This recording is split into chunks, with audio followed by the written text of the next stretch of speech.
जय जगन्नाथ पिलामाने आपण मानक पुणी थे स्वागत आउ गोटे नुआ वीडियो को पिलामाने आज आम यही वीडियो रे पढ़िबा षष्ठ श्रेणी विज्ञान बहिर द्वितीय अध्याय खाद्यर श्रेणी विभाग। आम पूर्व क्लास रे पढ़ी खाद्यर उत्स तो आम से वीडियो रे आलोचना करथिले जे खाद्य कौन एवं क्या कह जाए। आज आम पढ़िबा खाद्यर उत्स। तो पिलामाने आमे आउ डेरी नक जल्दी जल्दी भिडियो करवा स्टार्ट। ता पूर्व जदि आपण मैंने आम चैनल को नुआ कर देखुंत ताले आम चैनल सब्सक्राइब कर बेल आइकन को प्रेस कर दिंतु एवं वीडियोटी को प्रबल प्रबल मात्रा रे शेयर करंतु जहाँफल कि यही भाव में आग को नुआ नुआ भिडियो आने चेष्टा करूँ। तो चलतु पिला माने डेरी नक जल्दी जल्दी भिडियो करवा स्टार्ट। तो देख पिला माने आमे विभिन्न प्रकार खाद्य चाउल डाली पनीपरिबा चीनी अंडा मांस माछ छेना क्षीर चूड़ा मुड़ी काकुड़ी लंका लेंबू सेव अंगूर कमला ये सब विभिन्न प्रकार खाद्य सब आम खाई था है। कौन होता है जिते बड़े एत प्रकार सब खाद्य आम खाऊे ताहा आम शरीर में विभिन्न आवश्यकता पूरण करे है। खाद्य कौन करे ना आम शरीर विभिन्न प्रकार आवश्यक को कौन करता पूरण करता है। तो तेबे जाकि पिला माने आमे कौन करवा से आम खाद्य खाऊे। खाद्य खाइबा द्वारा कौन होची ना आमको शक्ति मिलूची है। आमे रोग प्रतिरोधक शक्ति बढ़ुची एवं आमे आम शरीर वृद्धि घटुची। ये तो विभिन्न प्रकार सब जिनस होता है खाद्य खाइबा द्वारा। खाद्य खाइबा आमर अत्यंत आवश्यक अटे। विभिन्न प्रकार खाद्य न खाई केवल भात और रुटी खाइले कौन असुविधा है। तो सर आम खाली भात और रुटी खाइबू आउ अलग किसी खाद्य खाइबू ताले कौन हम पे सेमती खाइले कौन हम ना आम खाद्य अभाव जहाँ सब खाऊे से सबूर आवश्यकता आम शरीर पर रही है। से सबूर आवश्यकता आम शरीर पर रही। तुम ग्राम विद्यालय पिला देखि से मध्यरु केतेक पिला निश्चय सुस्थ सबल देखा जाउथिबे। पिला माने देखो तुमे जे तुम गाँव रे हो कि तुम स्कूल रे हो कि तुम आख पाखरे जे कौन से पिला को देखुथो गोटे पिलाटे बहुत सुस्थ सबल देखा जाउथिबो आ गोटे पिलाटे पूरा पतला देखा जाउथिबो। तो पिला माने यार कारण कौन ना जो पिलाटी सुस्थ सबल देखा जाउची सी कौन भल खाद्य खाऊची एवं टाइम रे खाद्य खाऊची से पुष्टिकर खाद्य मध्य खाऊची जहाँ फल कि सी सुस्थ सबल एवं मोटा है। तो जो पिलाटी पतला अच्छी कौन ना सी ठीक रे खाद्य खाऊ नहीं जहाँ फल कि ताकू कौन खाद्य थी पोषण मिलूनी। तो से शरीर वृद्धि हो पारुनी एवं कि कौन ना सी पतला हो जाउची सुखी सुखी जाउची एवं से विभिन्न प्रकार रोग पीड़ित रोचे है। तो खाद्य न खाइबा द्वारा कौन होता है केतेक पिला बारंबार थंडा झाड़ा जर आदि रोग रे पड़ी विद्यालय अनेक दिन अनुपस्थित रोथे। तुम मैंने देखुव एपर सब शुणुव स्कूल मानक जे पिलाटा कहीं आसनी ना सर तार जर हो थंडा हो अरे कौन तार जर होता है भल होता पुणी कौन जर कौन पर हुए एमती है। तो यही भाव में कौन होता है ना सब मिलता है शरीर रोग प्रतिरोधक शक्ति सृष्टि एवं प्रत्येक खाद्य पदार्थ केतेक रासायनिक पदार्थ थाए ताको कौन कह जाए ना ताको पोषक बा न्यूट्रिएंट बोली कह जाए है। पोषक बोली कह जाए पिला माने बुझि पाइलो ते आम जो खाद्य खाऊे से किसी रासायनिक पदार्थ रही जहाँकि आम शरीर ताको कौन आम कहूचे पोषक बोली कहूचे है। किंतु विभिन्न खाद्य पदार्थ जहाँ पोषक मध्य पार्थक्य थाए विभिन्न खाद्य पदार्थ एवं पोषक मध्य पार्थक्य थाए तेणु सुस्थ रही आम विभिन्न प्रकार खाद्य खाइबा कौन आवश्यक।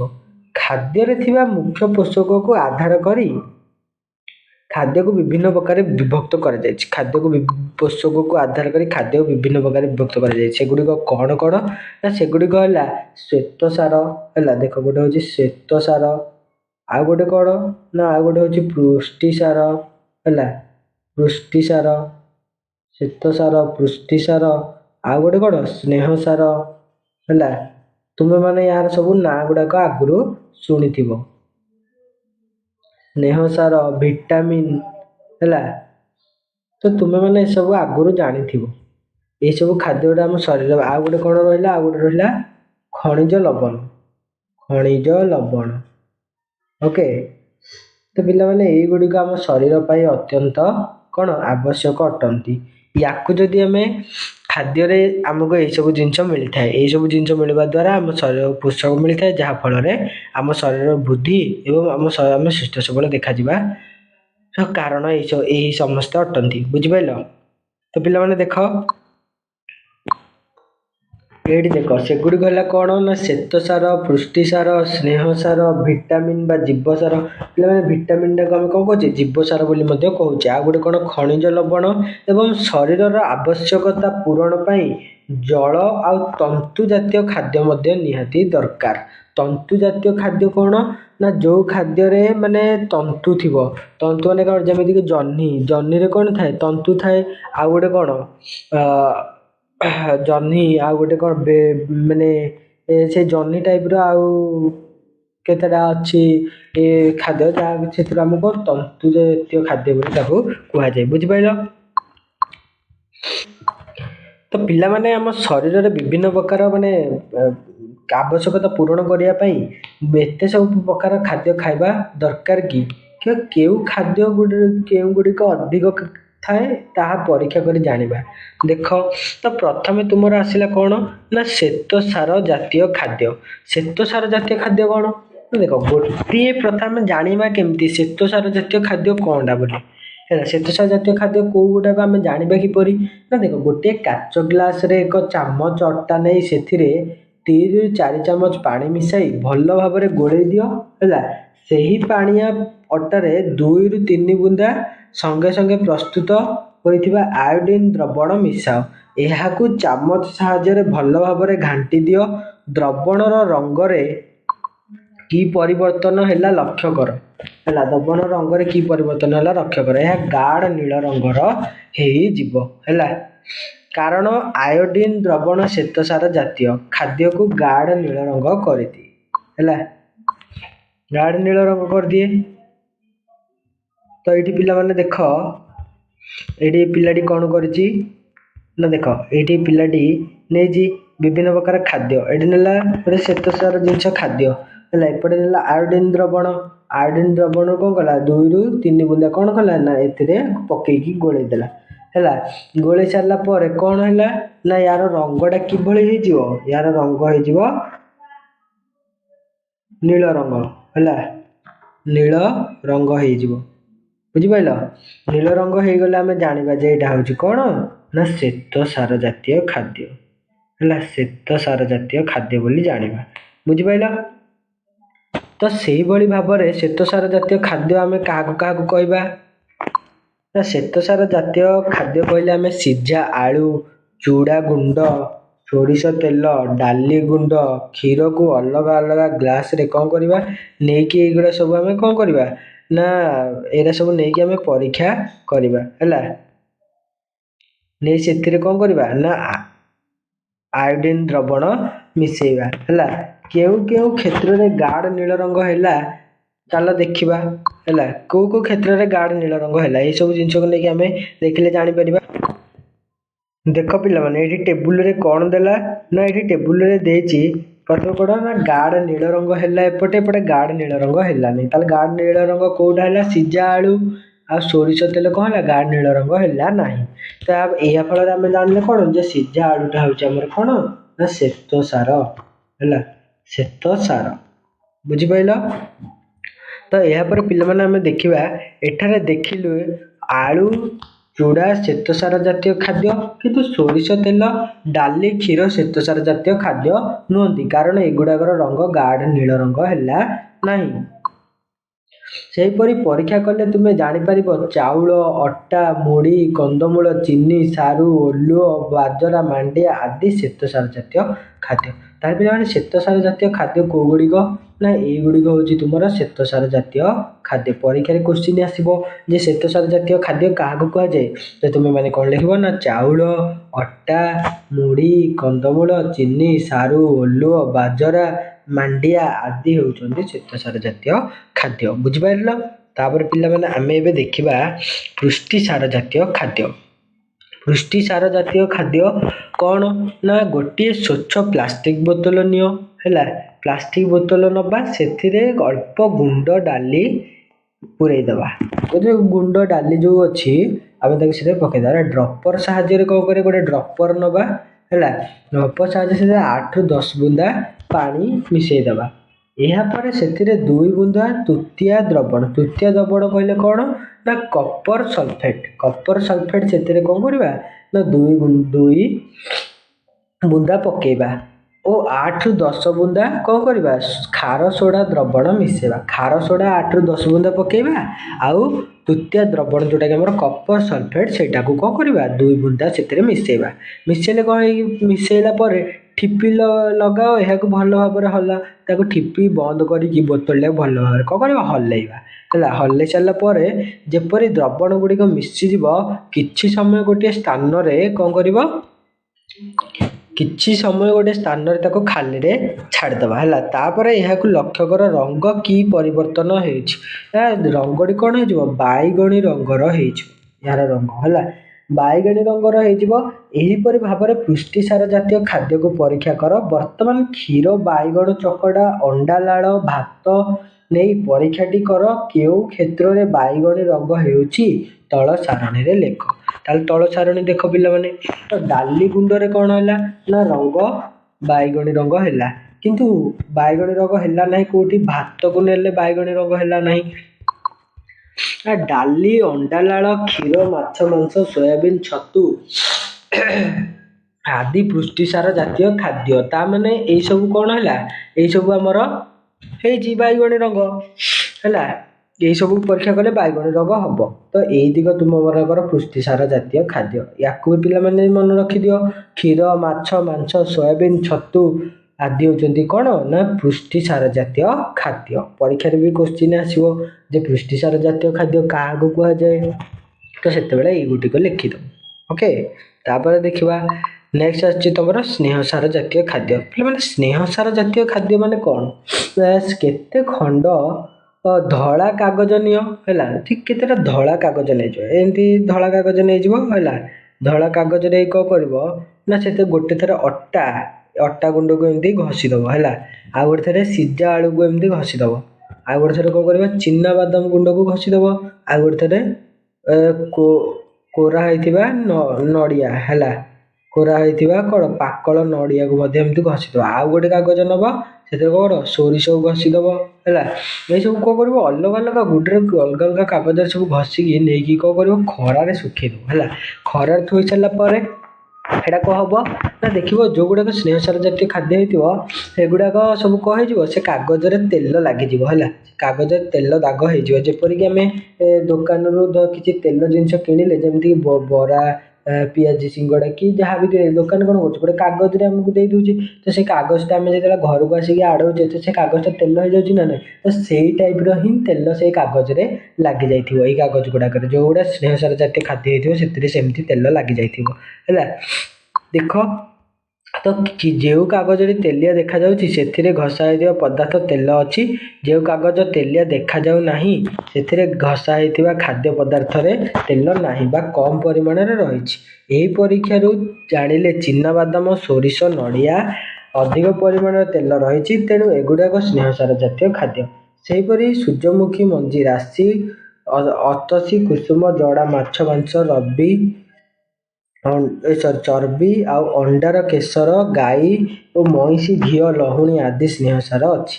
ଯେଉଁ ସ୍ନେହସାର ଉଦ୍ଭିଦରୁ ମିଳେ ତାହା ଉଦ୍ଭିଦଜ ସ୍ନେହସାର, ଯାହା ପ୍ରାଣୀଙ୍କ ଠାରୁ ମିଳିଥାଏ ତାକୁ ପ୍ରାଣୀଜ ସ୍ନେହସାର ବୋଲି କୁହାଯାଏ। ତାହେଲେ ପିଲାମାନେ ତୁମେ ଏତିକ ମନେ ରଖ ଯେ କେଉଁଥିରୁ ସବୁ ସ୍ନେହସାର ଜାତୀୟ ଖାଦ୍ୟ ମିଳିଥାଏ ହେଲା।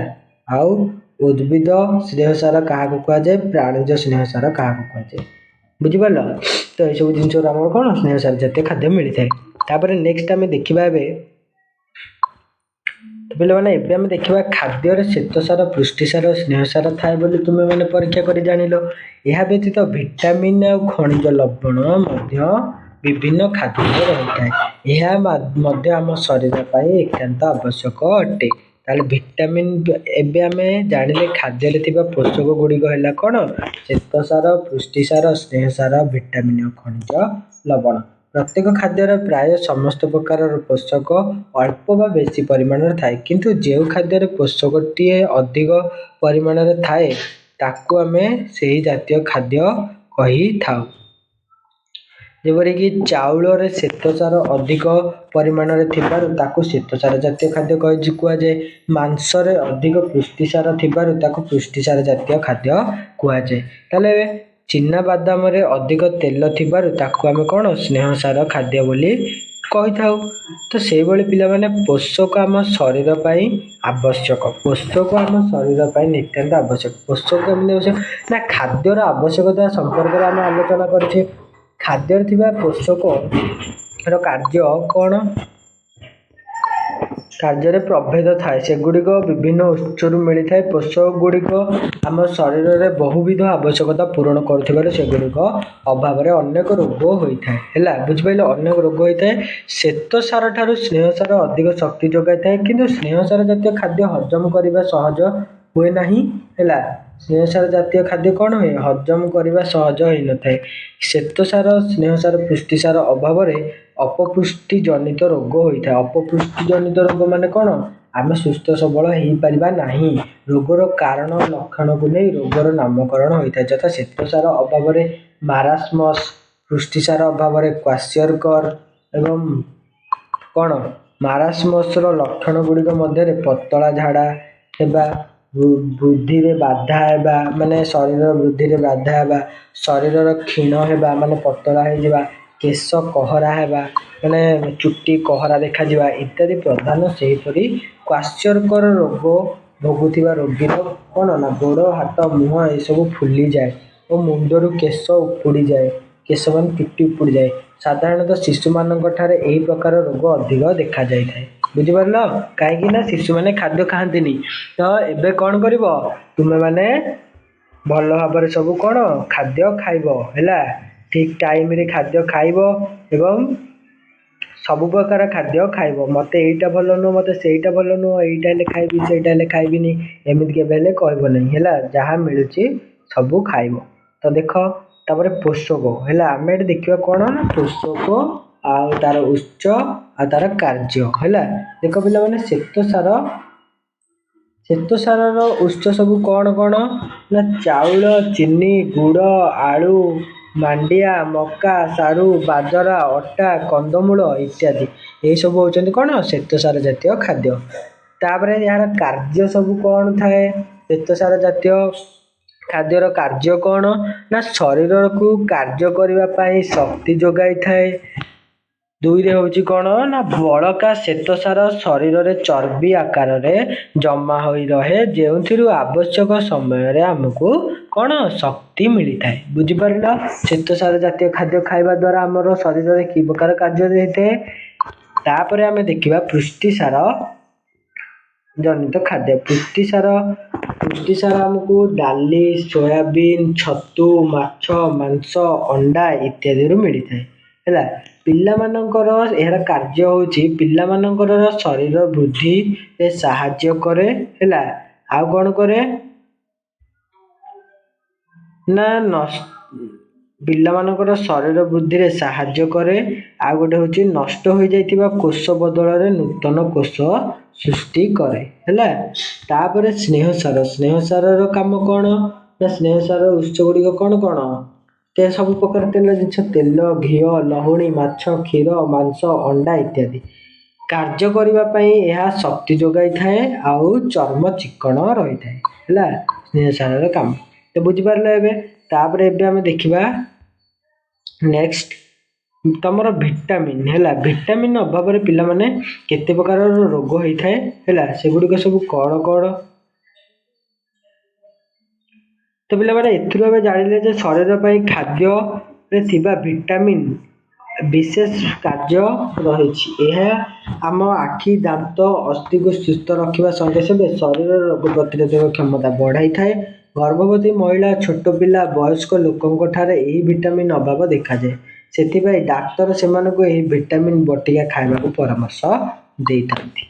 हैला तो देखो पिला माने तो कोन ना विटामिन। हैला विटामिन और तार उच्च गुडी को खाद्य रो हमु मिली थाए विटामिन ଆଉ ଏହାର ଅଭାବରେ କେଉଁ କେଉଁ ରୋଗ ସବୁ ହୁଏ, ତାର ଲକ୍ଷଣ ଗୁଡ଼ାକ କ'ଣ କ'ଣ ଆମେ ଦେଖିବା। ତ ଦେଖ, ପ୍ରଥମେ ଆସିଲା କ'ଣ ନା ଭିଟାମିନ୍ ଏ। ଭିଟାମିନ୍ ଏ କେଉଁଥିରୁ ଆମକୁ ମିଳିଥାଏ? ପାଚିଲା ଅମୃତଭଣ୍ଡା, ପାଚିଲା ଆମ୍ବ, ଗାଜର, କ୍ଷୀର, ମାଛ, ତେଲ, ହେଲା, ଏହିସବୁରୁ ଆମକୁ କ'ଣ ମିଳିଥାଏ ନା ଭିଟାମିନ୍ ଏ ମିଳିଥାଏ। ତା ଦ୍ୱାରା କେଉଁ ରୋଗ ହୋଇଥାଏ? ଅନ୍ଧାର କଣା ରୋଗ ହୁଏ। ବେଳେବେଳେ ଦୃଷ୍ଟି ଶକ୍ତି କ'ଣ ହୋଇଥାଏ? ସମ୍ପୂର୍ଣ୍ଣ ଲୋପ ପାଇଯାଇଥାଏ। ଚର୍ମ ଶୁଖିଲା ରୁହେ, କାଠ ବ୍ରଣ ବାହାରେ, ହେଲା, ଏଇଟା ଭିଟାମିନ୍ ଏ ଯୁକ୍ତ ଖାଦ୍ୟ ଅଭାବରୁ ଦେଖା ଦେଇଥାଏ। ତା ଭିଟାମିନ୍ ବିରେ କ'ଣ ହେଇଥାଏ ନା ଅକାଣ୍ଡିଆ ବା ଢିଙ୍କି କୁଟା ଚାଉଳ, ଚୋକଡ଼ ମିଶା ଅଟା, ବାସି ତୋରାଣୀ, କାଞ୍ଜି, ଶାଗ, ଛେଳି କଲିଜା, କ୍ଷୀର ଇତ୍ୟାଦି ସବୁ ହେଉଛି କ'ଣ ତୁମର ଭିଟାମିନ୍ ବି ଜାତୀୟ ଖାଦ୍ୟ। ଏହା ମାଧ୍ୟମରେ କ'ଣ ହୋଇଥାଏ ନା ବେରି ବେରି ରୋଗ ହୁଏ। ପାଟିର କଳ ଘା, ତୁଣ୍ଡ ଘା, ଗୋଡ଼ ହାତ ଫୁଲିଯିବା, ଝିମ୍ ଝିମ୍ ଲାଗିବା, ତଳି ପାଦରେ ଛୁଞ୍ଚି ପଡ଼ିବା ପରି ଲାଗିବା ଇତ୍ୟାଦି ସବୁ କ'ଣ ହେଇଥାଏ ନା ଏଇସବୁ ଜିନିଷ ଗୁଡ଼ା ସବୁ ତୁମକୁ ହେଇଥାଏ, ହେଲା। ତାପରେ ପିଲାମାନେ ଭିଟାମିନ୍ ସି ଅଭାବରେ କେଉଁ ରୋଗ ହୋଇଥାଏ ନା ସ୍କର୍ବି ରୋଗ ହୁଏ। ଦାନ୍ତ ମାଢ଼ିରୁ ରକ୍ତ ପଡ଼େ, ଘା ଶୀଘ୍ର ଶୁଖେ ନାହିଁ। ଏସବୁ କେଉଁ ଖାଦ୍ୟରୁ ଆମକୁ ମିଳିଥାଏ ନା କମଳା, ଲେମ୍ବୁ, ପିଜୁଳି, ଟମାଟୋ, ଅଁଳା, କଞ୍ଚାଲଙ୍କା, ତଟକା ପନିପରିବାରୁ ଆମକୁ ଭିଟାମିନ୍ ସି ମିଳିଥାଏ।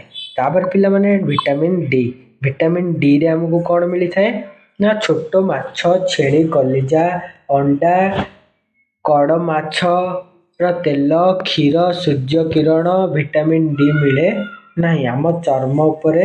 ସୂର୍ଯ୍ୟ କିରଣରୁ ସିଧାସଳଖ ଭିଟାମିନ୍ ଡି ଆମକୁ ମିଳେ ନାହିଁ। ଆମ ଚର୍ମ ଉପରେ ସକାଳର ସୂର୍ଯ୍ୟ କିରଣ ପଡ଼ିଲେ ଭିଟାମିନ୍ ଡି ତିଆରି ହୁଏ। ସେଥିପାଇଁ ଶିଶୁକୁ ସକାଳ ସୂର୍ଯ୍ୟ କିରଣରେ କିଛି ସମୟ ଶୁଆଇ ଦିଆଯିବା ଆବଶ୍ୟକ ଅଟେ, ହେଲା, ବୁଝିପାରିଲ। ଭିଟାମିନ୍ ଡି କେଉଁଥିରୁ ମିଳିଥାଏ? ତାପରେ ପିଲାମାନେ ଏହା ମାଧ୍ୟମରେ କି ରୋଗ ହୋଇଥାଏ ନା ରିକେଟସ୍, ଅଷ୍ଟିଓମଲେସିଆ ରୋଗ ହୁଏ। ହାତ ଗୋଡ଼ ସରୁ ହୋଇଯାଇଥାଏ, ଅସ୍ଥି ଟାଣ ହୁଏ ନାହିଁ, ମାନେ ଯେଉଁ ହାଡ଼ ଟାଣ ହେବନି କି ସେ ପିଲାର କ'ଣ ସେ ସରୁଆ ହେଇଯିବ, ବୁଝିପାରିଲ। ତାପରେ ଆସିଲା ତୁମର ଭିଟାମିନ୍ ଇ। ଭିଟାମିନ୍ ଇ ଆମକୁ କେଉଁଠୁ ମିଳିଥାଏ ନା ଗଜାମୁଗ, ଗଜାବୁଟ, ରାଶି ତେଲ, ସୂର୍ଯ୍ୟମୁଖୀ ତେଲ ଇତ୍ୟାଦିରୁ ଆମକୁ କ'ଣ ମିଳିଥାଏ? ଭିଟାମିନ୍ ଇ ମିଳିଥାଏ। ଚର୍ମ ଚିକ୍କଣ ରହେ ନାହିଁ କାରଣ ସ୍ନେହସାର ପୋଷଣ ବାଧାପ୍ରାପ୍ତ ହୁଏ। ସ୍ତ୍ରୀ ଲୋକମାନଙ୍କର ବନ୍ଧ୍ୟା ରୋଗ ହେବାର ସମ୍ଭାବନା ଥାଏ, ହେଲା, ଏଇ ଭିଟାମିନ୍ ଇ ଅଭାବରୁ, ବୁଝିପାରିଲ। ଆଉ ଭିଟାମିନ୍ କେରେ କ'ଣ ନା ବିଭିନ୍ନ ପ୍ରକାର ଶାଗ, ମାଛ, କ୍ଷୀର, ସଜ ପରିବା, ଫଳ, ବନ୍ଧାକୋବି ଇତ୍ୟାଦି ସବୁରୁ ଆମକୁ ଭିଟାମିନ୍ କେ ମିଳିଥାଏ।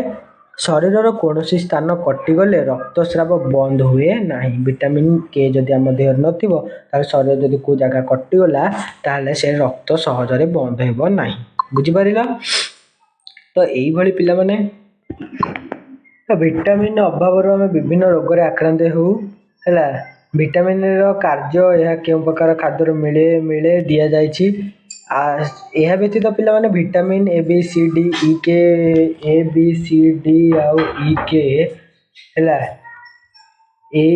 ଏତକ ଭିଟାମିନ୍ ପରେ ମଧ୍ୟ ଆଉ କିଛି ଭିଟାମିନ୍ 1, B2, B12 ଇତ୍ୟାଦି ରହିଛି। କିନ୍ତୁ ସେଥିମଧ୍ୟରୁ ଭିଟାମିନ୍ B12ର ଆବଶ୍ୟକ ବେଶୀ, ହେଲା, କାରଣ ଭିଟାମିନ୍ B12 ଏହା ସାଧାରଣତଃ ମାଛ, ଅଣ୍ଡା, କ୍ଷୀର, କଲିଜା ଆଦିରେ କ'ଣ ଥାଏ। ଏହା ସ୍ନାୟୁ ମାନଙ୍କ କାମ ପାଇଁ ମଧ୍ୟ B12 ଦରକାର ହୋଇଥାଏ, ବୁଝିପାରିଲ। ତ ପିଲାମାନେ ସେଇଭଳି ଖାଦ୍ୟର ଅନ୍ୟ ଏକ ପୋଷକ ଲବଣ କଥା ଆମେ ଜାଣିଛେ, ହେଲା, ପୋଷକ ରହିଛି। ତ ପୋଷକ ଯେଉଁ ଖଣିଜ ଲବଣ ଆମକୁ କେଉଁଠୁ ମିଳିଥାଏ? ତ ପିଲାମାନେ ଖଣିଜ ଲବଣ ଦେଖ ଏଇ ସାରଣୀଟିକୁ। ଖଣିଜ ଲବଣ ଏହା କେଉଁଥିରୁ ମିଳେ, ଏହାର କାର୍ଯ୍ୟ କ'ଣ, ହେଲା, ଏହା ଅଭାବ ଜନିତ ରୋଗ କ'ଣ ନା କାଲସିୟମ ଯୁକ୍ତ ଲବଣ, ହେଲା, ଗୋଟେ ହେଉଛି କାଲସିୟମ ଯୁକ୍ତ ଲବଣ, ସେଇଟା ହେଉଛି ଗୋଟେ ଖଣିଜ ଲବଣ। ସେଇଟା ଆମକୁ କେଉଁଠୁ ମିଳିଥାଏ? ଚୁନା ମାଛ, ମାଛ କଣ୍ଟା, କ୍ଷୀର, ମାଂସ, ଶାଗ ଇତ୍ୟାଦିରୁ ମିଳିଥାଏ।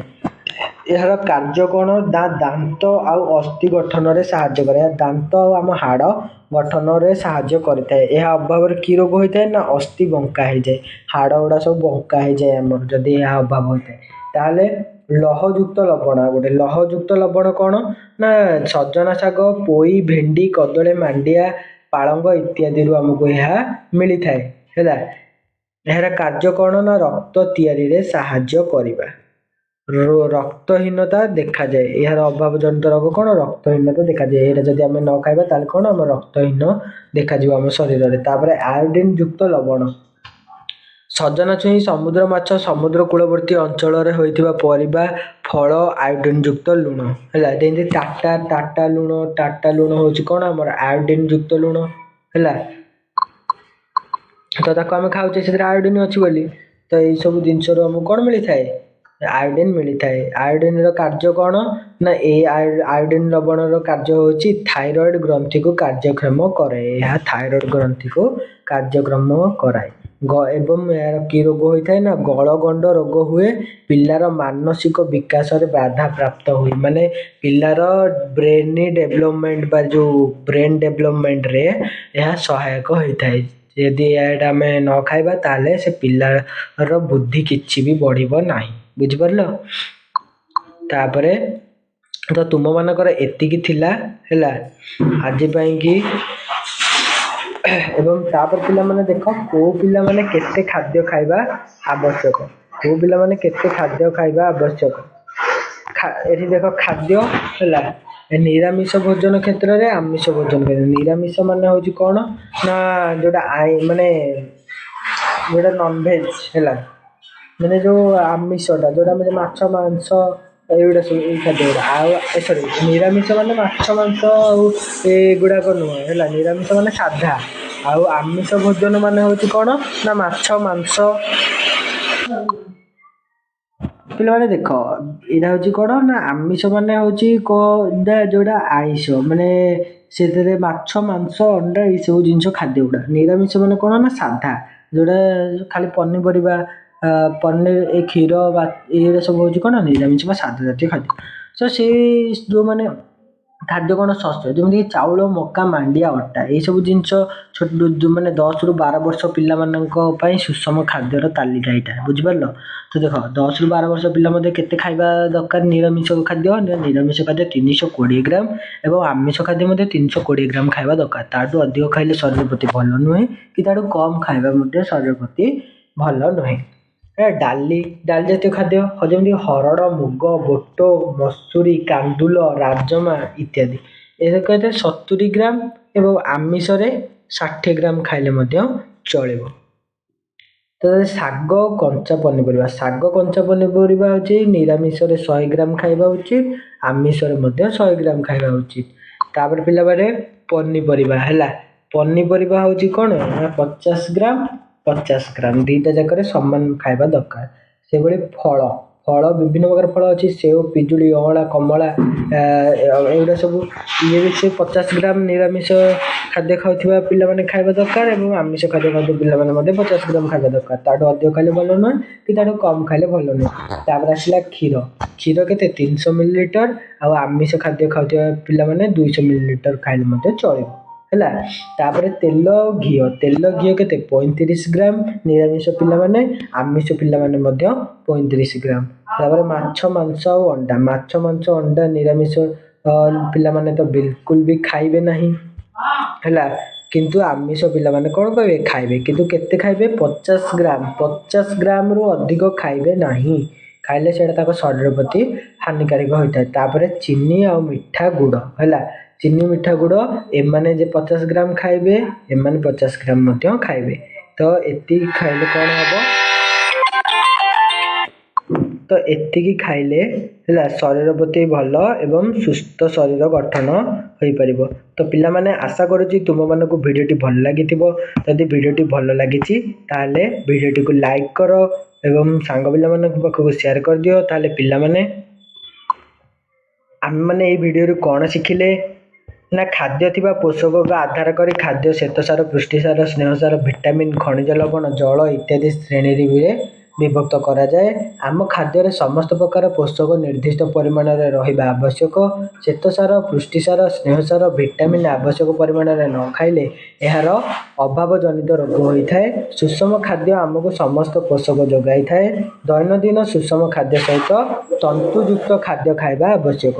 ଏହା ସହିତ ଆବଶ୍ୟକ ପରିମାଣର ପାଣି ପିଇବା ଦରକାର। ଆମେ ଖାଦ୍ୟରେ କୌଣସି ପୋଷକ ଅଭାବ ବହୁ ଦିନ ଧରି ରହିଲେ ଆମର ସ୍ୱାସ୍ଥ୍ୟ ହାନି ଘଟେ, ଆମ ରୋଗଗ୍ରସ୍ତ ହେଉ। ପନିପରିବାରେ ତନ୍ତୁ ଅଂଶ ଅଧିକ ଥାଏ। ଏତିକି ହେଉଛି ଆମେ ଏଇ ଭିଡ଼ିଓରେ ଆମେ ଶିଖିଲେ ହେଲା। ଯଦି ତୁମମାନଙ୍କୁ ଭିଡ଼ିଓଟି ପସନ୍ଦ ଆସିଛି ତାହେଲେ ଭିଡ଼ିଓଟିକୁ ସେୟାର କରିଦିଅ। ଆଜି ପାଇଁ ଏତିକି, ରହିଲି। ଜୟ ଜଗନ୍ନାଥ।